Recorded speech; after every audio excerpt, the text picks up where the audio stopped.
Hi, everyone, and welcome to this week's episode of Leap. Thank you so much for being here and taking the time to listen to our conversations around grief and loss and death and dying and all the things that can bring us down and also can really help to heal and expand us. Today, I have a special guest with me, and her name is Lisa Winston. Lisa is a gifted vocalist. She is an international best-selling author, a TV host, an inspirational speaker, a beautiful artist. I have had the pleasure of seeing some of her work, and a soul expression coach. A life of extreme challenges, including losing her home to wildfire and breast cancer, has made her hungry for deeper connection to source and determined to find her true calling. So it is such a pleasure to have you with us today, Lisa. Thank you for being here. I am so excited to be here. I love you. I love what you're doing. And I'm super excited to see where our conversation goes today. Me too. And, I'm not even sure where to start. I've had the honor of being able to talk with Lisa before we started recording. And Lisa is also dealing with chronic Lyme disease as well. And yet you show up, you are energetic, you've got this beautiful presence about you. And you also shared with me that you've also lost your mom, you've lost your dad. So you have experienced deep losses on multiple levels. And so I want you just to take a moment and introduce yourself to our listeners and anything you'd like to add before we get started with this conversation. Gosh, when people ask me that now, it's very confusing. I don't know where to start. Like everybody, I've been through a lot of stuff. I've had a lot of trauma my whole life. I was very lost. I don't know if it's my karma. I'm a master 111 number. That's my life path. And supposedly those are difficult life paths to walk. And so I'm working lots of stuff out while I'm here. The crazy thing is that even with all the trauma and the suffering and all the stuff that has happened to me over the years, I have an incredible faith in the universe, the divine. I've seen it in my life. I've seen pictures. I've got angel wings in pictures. I've seen people show up that were angels that came from nowhere and disappeared into nothingness. And I've always had the universe, support me. Like it's always had my back. I've seen it. Like if I look over my timeline, I can see it. And so I'm here because we all suffer. And my suffering has brought me transformation. I mean, it's led me to a new way of being and stepping into something more fully that I was afraid to do. And trust me, it wasn't easy. It's not easy. So I'm just here to say that I'm just like you. I've had a lot happen, but I try to make things. We were talking about positivity. Some people talk about toxic positivity. I try to look for the good. Let's put it that way. I try to look for the good because there's good in every situation. I try to improve myself and expand. And I try to ask the universe, where am I supposed to go now? Who am I supposed to, what am I supposed to be doing? Who am I supposed to touch? So I'm hoping our conversation will help you maybe sort some of this stuff out and help you to, find a place of peace and also a place of more joy. Yeah. And I think, you said a couple of things. I think of God as the universe as well. I know everybody has different language of how they think about their higher power. Some people don't necessarily believe that there is a higher power. Where I would like to begin with you, because you've had so many losses. And so I'd love to sort of backtrack to maybe that first devastating loss that put you on maybe a different trajectory, or because when you talk about the universe having your back in the context of all of these losses, that is a very progressive way, I think, or a very spiritual way of thinking about these transformations that we go through, because loss can also be deeply debilitating for people. We can get stuck in our depression. We can get stuck in our anger. And it's very difficult to think that the universe has our back, when something tragic is happening. So can you just talk to us about your story and maybe your first experience of that deep devastation? Gosh, I think I shared with you, growing up, I had weird things happen to me. I was almost killed by a neighbor, run over by a tractor, gang raped in college. I mean, I had a lot of things happen. One thing I want to say that you had mentioned was about, how we all handle things differently like that. And I want to share with you that I'm not here to say that I'm perfect. And when I suffered my latest loss, which we'll talk about, I guess, at some point, I was angry at God, and I was in a dark place. I was in, the dark night of the soul. I didn't think there was a God. I was ready to give God up, whatever God is, that energy. But it was, again, part of my journey. And then I found myself and my way as I moved through it. So don't think that you have to be perfect. My partner and I are writing a song, and I'm writing another book called Be Brave Enough. And it's really about being brave enough just for each moment, just for each day. That's all. Nobody's asking you to be the all-time brave person. So I know some people think, oh, you've gotten through so many things and you're all bright and shiny. I'm like, no, I've had some really crappy moments, and I've yelled at God, and I've said a few expletives, as well, because we're human. We all have human emotion. We process things differently. So I would really say that the biggest loss came for me when I lost my house to wildfire in 2007. And then I was diagnosed with breast cancer 2 months later. That was the first big, 2x4 across my head. And then after that, my dad passed in 2011. And that was a really, really big deal for me as well. And then some more things happened after that.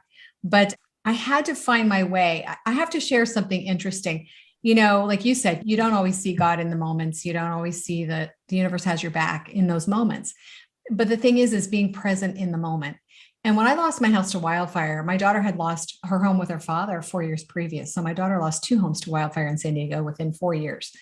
And so that was traumatic enough, right? We had like 10 minutes to get out, embers burning us coming in the garage, 100-foot walls of flames and, 100-mile-an-hour winds. So the helicopters couldn't get up. And so that's how everything went up in flames. But you go through the experience and you're in shock and you process as best as you can. But the weird thing is that now I noticed this in hindsight. I didn't really notice it while I was in it. But because we lost our home, we had to find a place to rent while we had to design plans to rebuild. And then 2 months after the wildfire, I lost my right breast. I was diagnosed with breast cancer. And I think it was from the trauma. The doctors say no way, but I do believe because it popped out after the fire. But I noticed that because I had to replace things every day, I had to do something new every day. And we had newscasters coming. We were on the news. I was with President Bush. I have a video of that on the API. I have all kinds of things. AAA used us as their, poster children for a while, and they did stories on us. So we said yes to this sounds kind of weird, but like the fun moments. Oh, wow. The news people want to do stories on us, because we're like, well, we walked out with not even a toothbrush or underwear. We had nothing. You lost absolutely everything. Everything. Yeah. And so in that moment, it's like, well, what the heck? Let's do something fun, right? Let the AAA people send a limo and we'll go up to Orange County. We'll shoot this, commercial, whatever. So we did a lot of that. But also when you're in the moment, you don't have time to think about how bad it is. All you have to do is, you have to do stuff. Even I was going through breast cancer treatment and surgery while I was rebuilding my home. So that was a lot. And I was in it and I was in the moment. And being in the present moment is so rich. I realized that happened to be one of the best years of my life because I wasn't immersed in my suffering. I was doing to start living again. Now, I didn't process, as I said to you, it took me a long time to process everything. You kind of tuck it away somewhere, right? Mm-hmm. I remember losing, my partner had $150,000 worth of antiques and none of those made it out. And all my daughter's baby stuff and, the stuff from the fire my daughter lost in the first house. Everything was gone. And to process things that are gone and they're not coming back is really big. It's really big. So I did some of that. And I learned that my biggest lesson was to learn to let go. And I'm still working on that because you can let go more and more and more.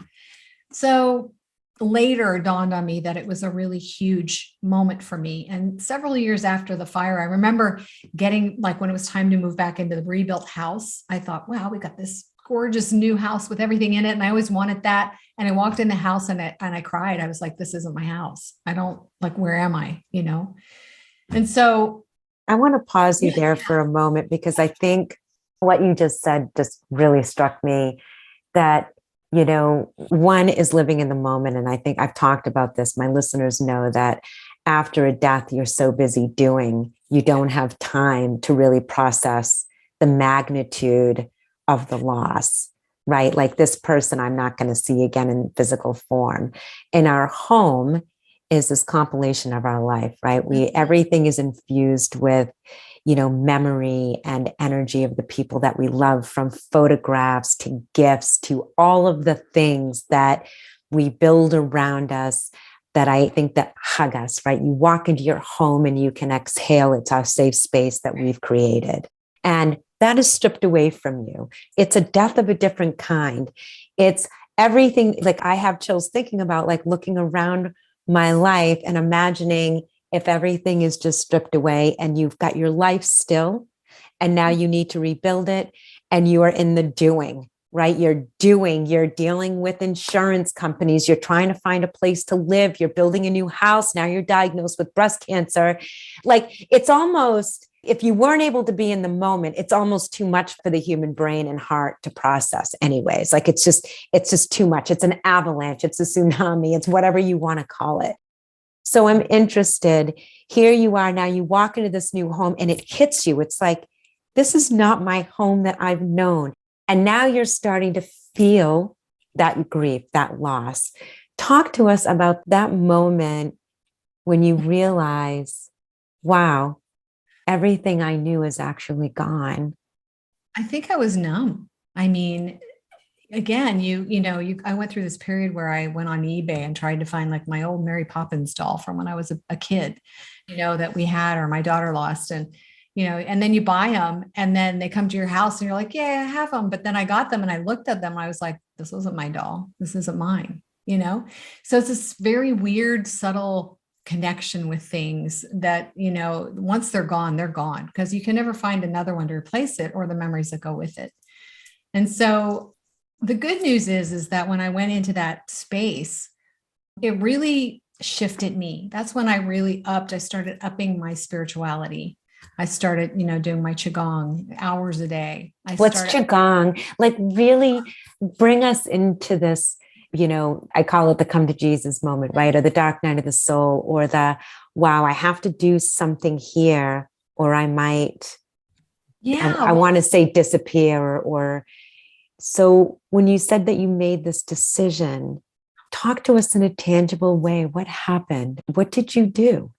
Well, let me add too, I was in a toxic relationship. I finally left after several years after the fire. So it was about 14 years total, very toxic relationship.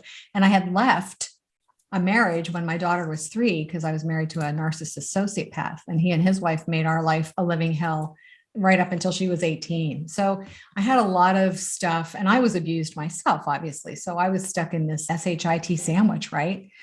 And so it was almost like, it's funny because I used to say when, I had my band and I've been a singer for over 40 years, but I had said that at a certain point before the fire, I said I was burnt out on my business. And so it was really interesting because wow, went up in smoke. And it was almost like this whole life story of all this tension, this abuse, this heartache, this suffering, these horrible toxic relationships, my daughter being, mind manipulated. And she's 27 right now and still trying to find her way out of that because it was horrible. So we had this over here. But I remember that I had really gotten to a point where I was suffering so much that I would get on my knees and I would pray. And I would say, if there's a God, help me, because I am miserable and I don't want to be here anymore. I was never suicidal, but I was deep in the hole, deep in the pit. So all these things that happened were almost like an answer to prayer. And I know that sounds so bizarre, but it was almost like Spirit said, okay, we're going to burn away all the old, all of it, the memories, everything. And we're going to open up a new chapter. And when everything goes, if you have any loss of any kind, you literally create a space for more. You just do. That's how it works. That's the way it works. Yeah. And so I was at such a low moment when everything was gone. It was kind of a high. I told you I was in the moment, and that was great.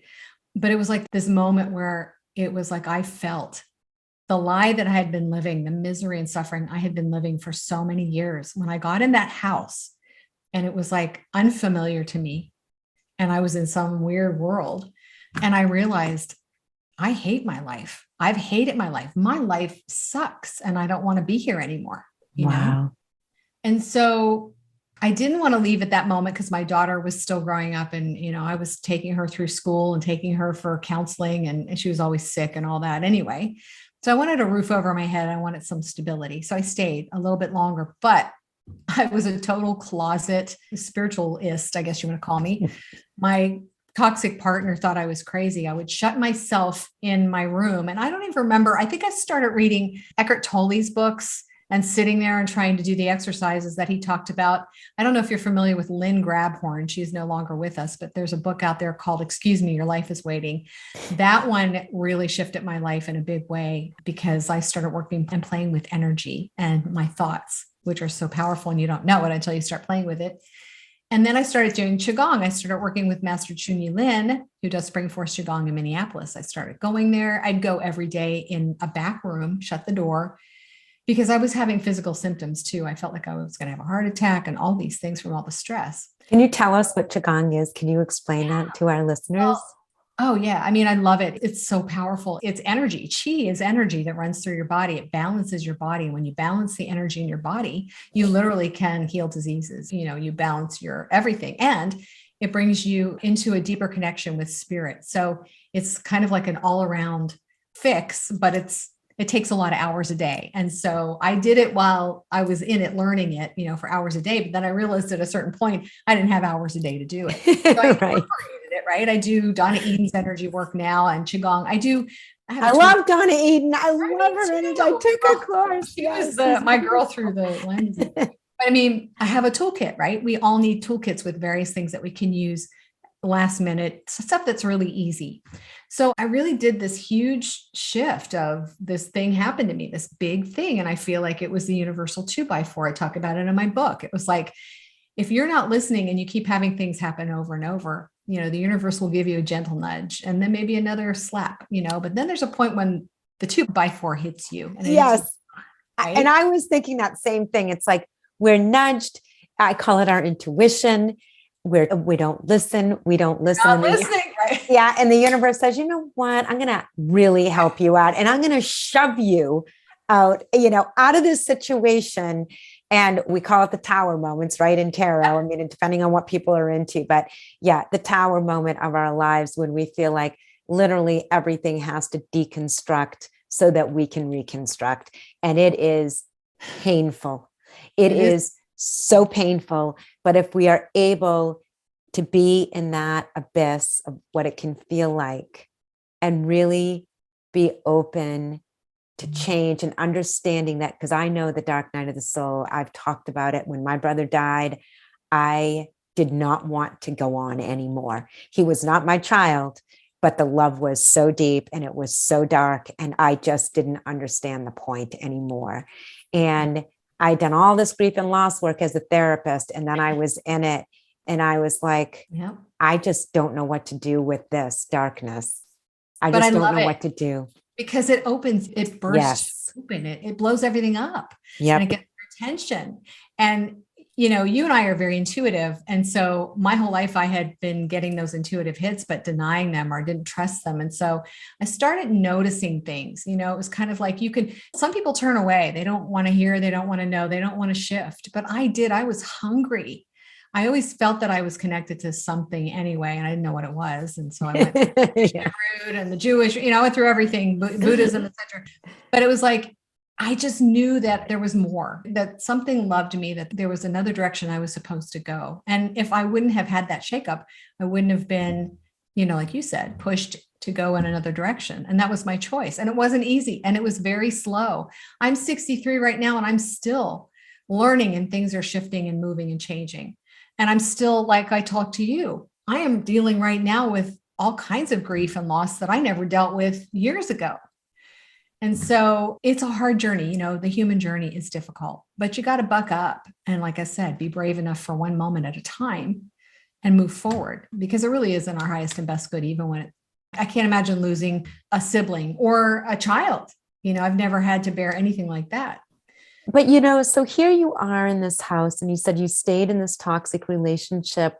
What was that turning point when you had Oh, I don't want to, I mean, I want to, yeah, I guess I do want to call it courage because it takes tremendous amount of courage to be alive and go through life, period. Every day we're called to be courageous.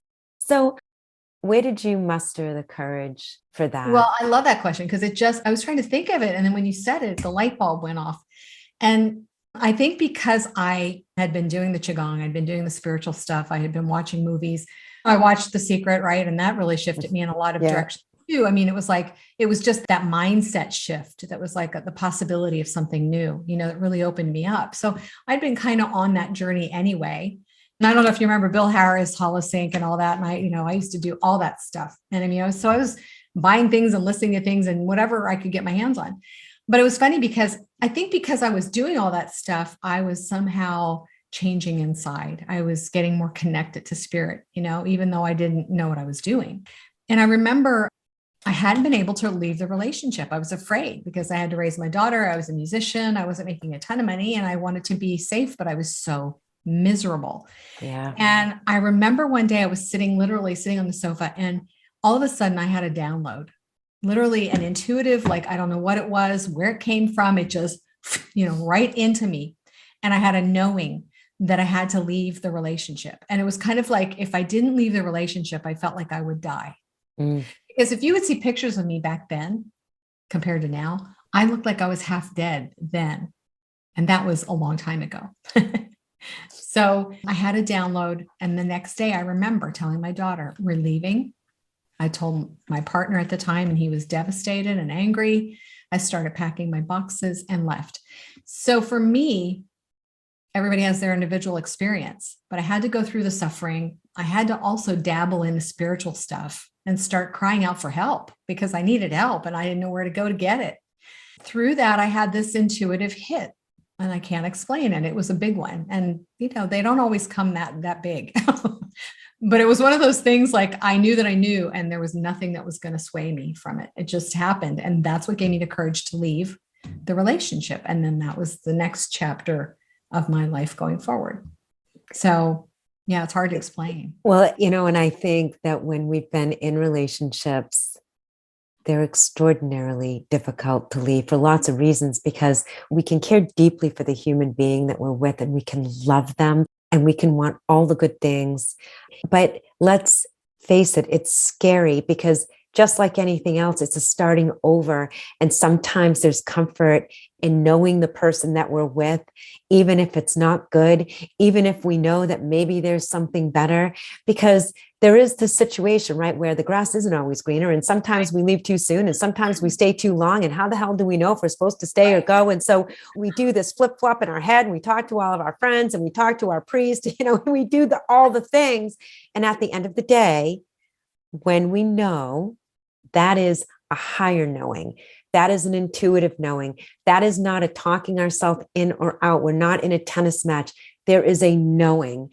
And all of you listening, we've all known at some point in our life, you've got those moments of clarity when you know. We're not pulling anybody. We're not asking for permission. We're doing what we know must be done. And that is that moment of true illumination where our intuition is so loud that we can't swat it away, right? And you can't even be afraid because you just know. You don't want to. I mean, it's like, for me thinking of leaving, I was worried about money. I didn't think I'd ever be loved again, even though I was loved in kind of a sick way. So for me, and I'm not religious, I went that route too. And I don't begrudge anybody who wants to do that, to each his own. But for me, literally, if I had no spiritual belief, or if I had not ever seen spirit in my life in so many different ways, I don't know how I would get through all this stuff. And it's not a crutch. It's not a crutch. I mean, like I said, I've been through some of the dark nights of the soul. And that's why intuition, I'm sure you teach this too. It is so important to listen to your gut, because it is your higher self. It is your connection to the divine. And it is always trying to guide you. We are human, and the mind only knows certain things, and the mind remembers fear, right? Our amygdalas are like, lighting up with the old trauma that we suffered. And that's what we tap into. So this is tapping into something completely different. And, you learn to trust it if you're interested at all. But for me, it's been my guiding light. Yeah. And I think certainly this was true for me. I actually took a course, Living from Your Soul, because I think the question that comes up over and over is, what is the difference between the voice of our intuition Mm. and the voice of the egoic mind, where our fear lives, right? Because fear lives outside of the moment, lives in the past, lives in the future. It's what gives us anxiety or depression or sadness or whatever, right? Sadness lives in the past of what's happened. Anxiety lives in the future of the unknown. And so living in the moment, that's what we always hear, right? The big buzz, live in the moment. But what does that even mean? Like Right. most of the time we're thinking about 7 other million things. And how do we know? And what I think it takes a lot of practice, that the intuition, the reason we can ignore it is because it is so fast. It is the very first thing. And then when we spend too much time with the decision that we feel at that gut level, that's when we talk ourselves in or out of something. That's when we move into the mind. That's when we move into fear. That's when we do all the things.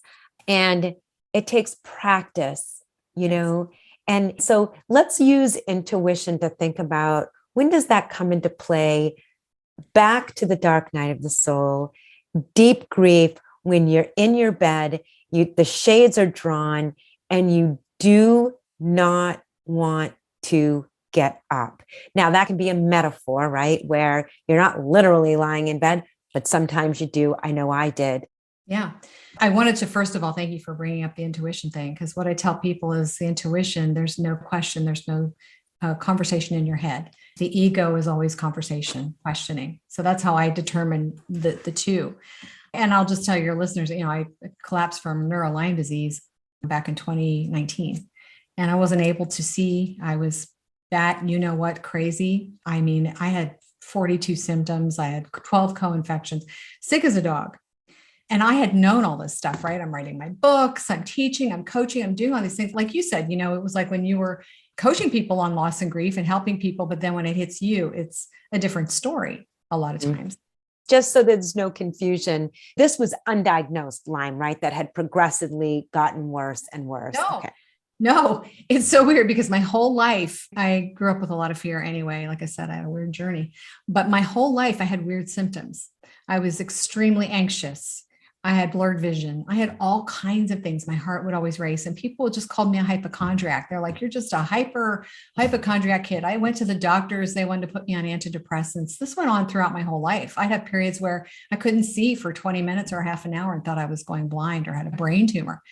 And so when I actually collapsed, which they thought was a heart attack initially because my immune system went down, when I found out that that's what I was dealing with and it had it in my body, I cried.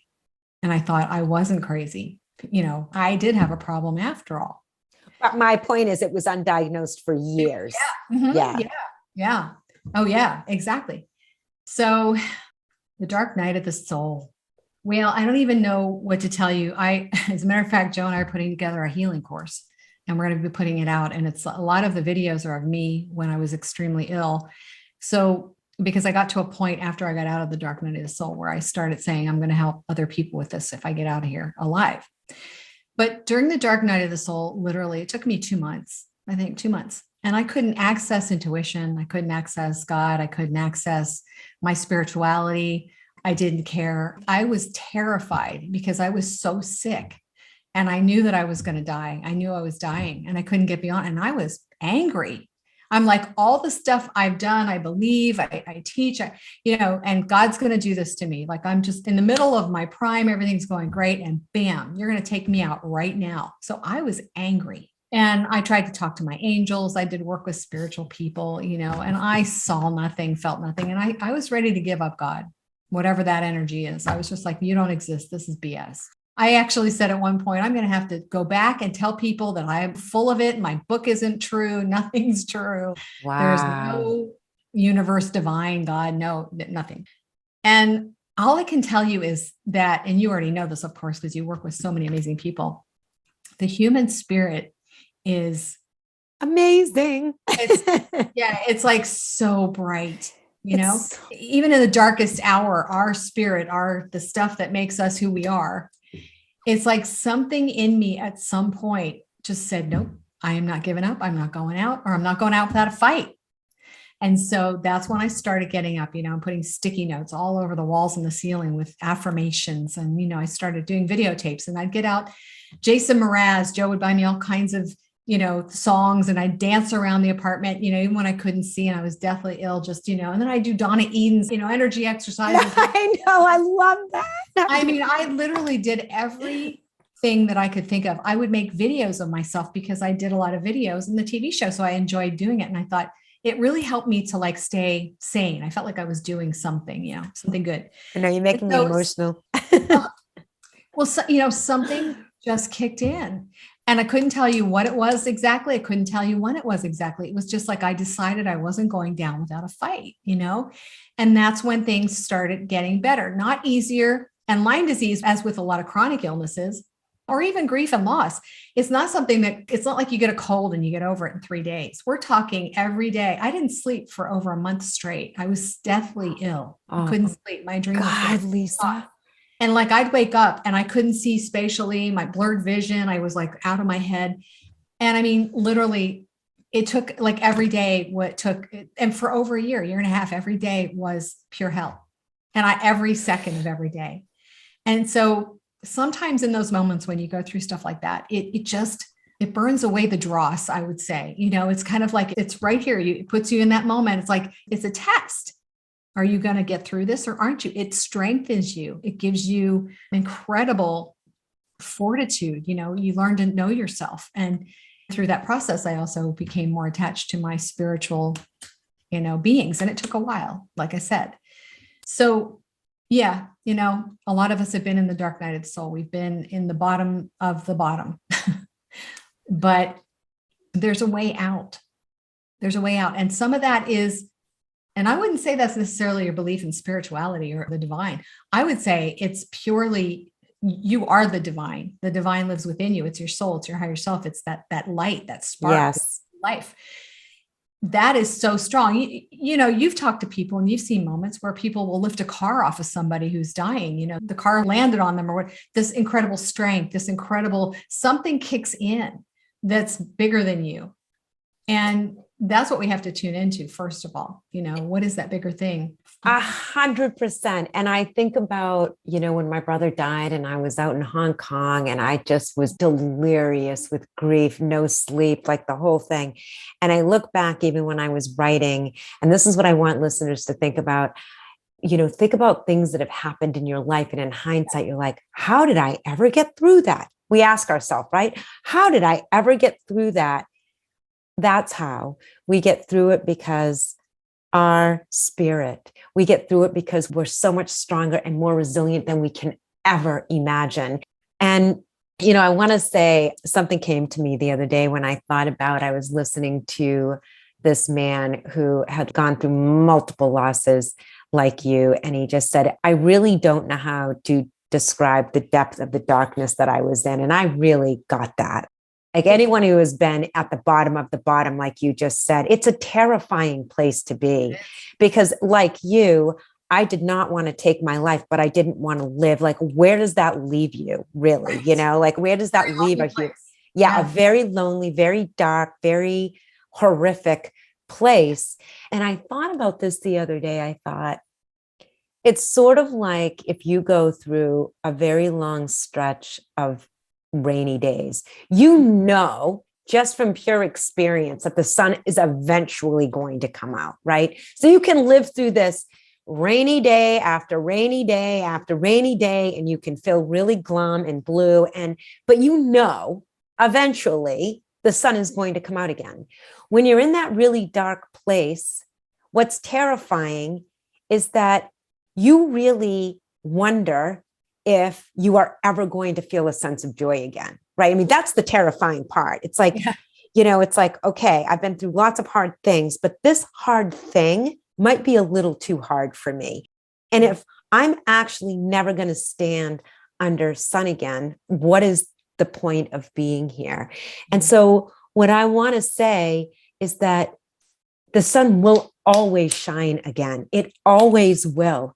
And somehow, during that darkest period, you've got to find the strength to remember that this is not a forever thing. It really isn't a forever thing.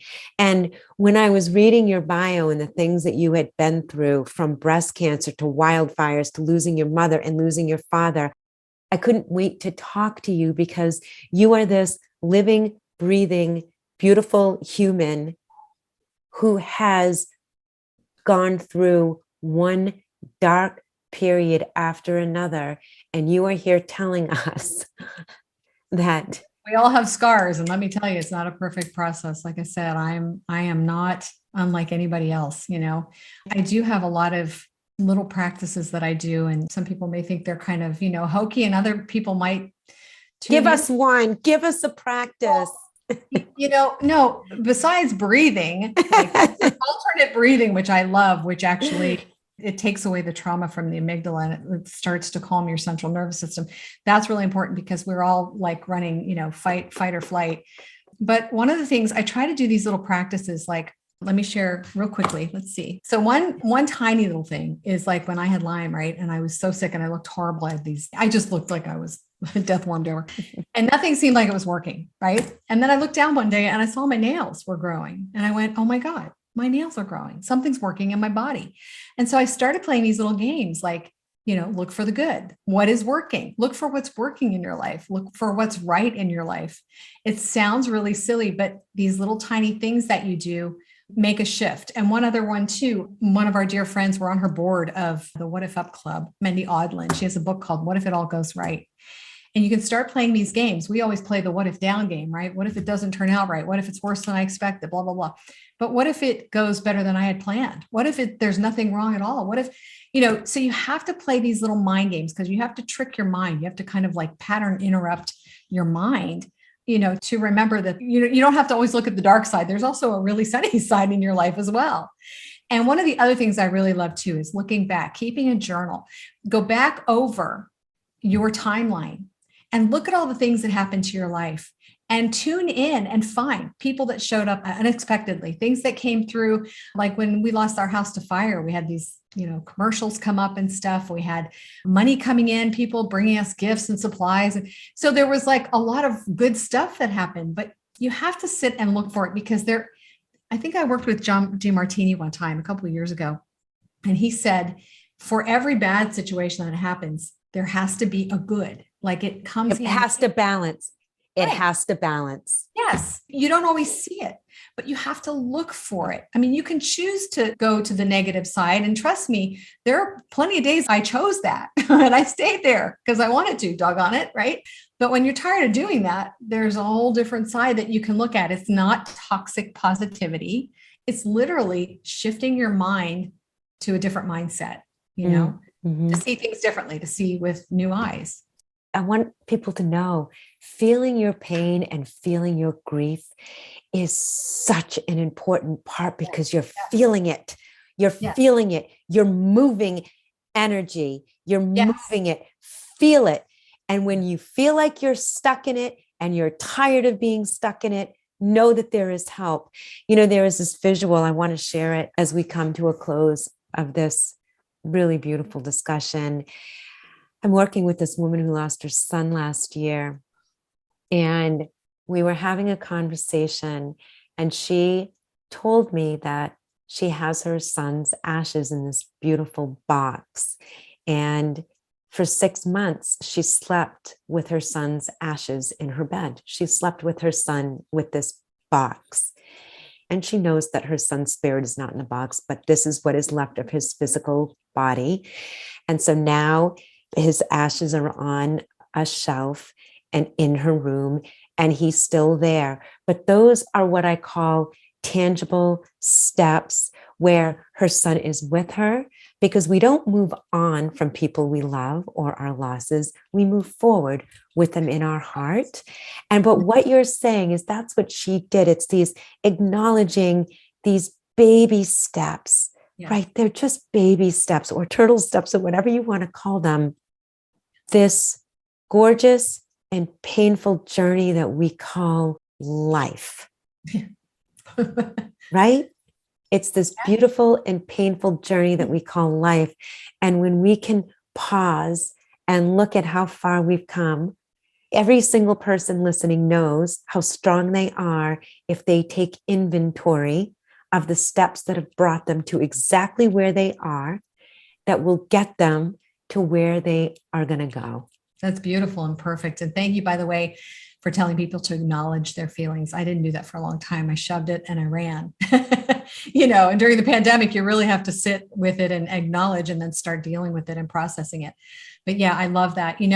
Everybody is stronger than they know. And each one of us has a soul, a spirit, a light, a spark.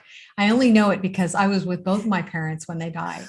And when they left, they were like wax figures. There was nothing there. They were not the people that they were when they were here. So there has to be something that animated them. And I believe it's that soul, that spirit, that spark. You are that. That is God power. That comes, I don't even know how it all works, like how it's all put together. You have that in you, right? Everybody has it in them. And even if you feel like you're the most lost and the biggest loser, the person who's had the worst things happen, you are brilliant. You are a brilliant soul. You are loved and you're connected with this energy that has created all things. And I mean, so remember who you are. Remember who you are. Remember who you are. And I always say that when you feel the most lost, you're closer to the truth. I love that. You're closer to the truth. So, if you're in a hopeless place, hang on one more day. Yes. Just one more day. And Lisa, before we end, please tell people where they can find you and your gorgeous art. Oh gosh, I wish I would have had time to tell you about that, because that has been so transformational, healing for me. Make sure that you find in your journey what you truly love and what you're attached to, and do it. And life is short and time is short, so do it. My regular website is lisaawinston.com, because Lisa Winston, the bodybuilder, took my URL. So it's Lisa A. Winston. And my art, all the things that are for sale, the wearable art and the workshops, and even just my story, that is art.lisaawinston.com. All of this will be in the show notes as well, so we can find you and your art and your books and your beautiful spirit that is infused in all that you do. And I am so honored that you came here and spent time with me today. You're amazing. And the work you do is amazing and so needed. And thank you. Keep doing it. And will, and you too. Thank you.